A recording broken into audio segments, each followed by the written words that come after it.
title po nito ay Anino. Actually, original po ito. Isa po ito sa pinakaunang kanta kong sinulat. Siguro po 6 to 7 years ago na po siya.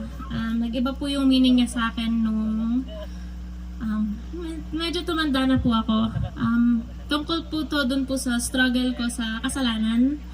And kung paano ko po ngayon na natutunan na binayaran na po yun ni Jesus para sa akin.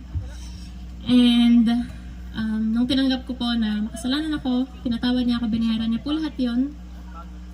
Ngayon, I am not a slave to sin anymore.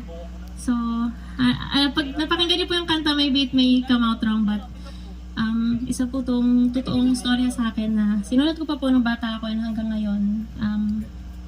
Mabigat pa po siya sa akin ngayon and talagang it's a very important song to me. So, sana po magustuhan niyo. Ay, parang dami ko pong sinabi, lalo po tuloy yung kinabahan. Jesus! Nagdidilim na naman tong iniisip ko, na mamawis na naman tong mga palat ko, litong-lito kung hanggang saan aabot to, di na natuto.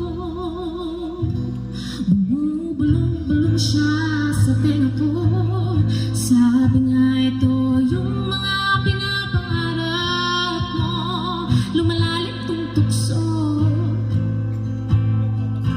Lumabas na naman ba tong kailangan ko? Pinangako na di ko na ulitin to, pero hinabol ako ng aking anino.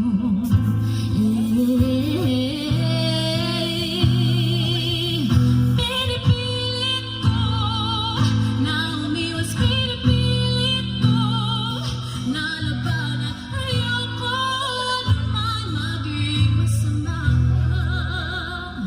pag nagkakamali ako. Kasalanan ko ba talaga pag nagkakamali ako? Kasalanan ko ba talaga?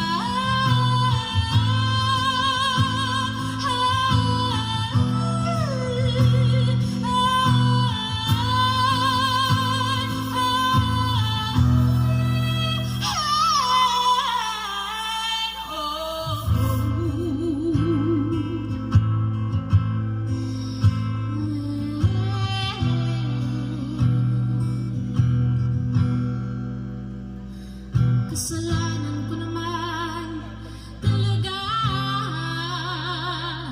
na bumigay ako sa masama.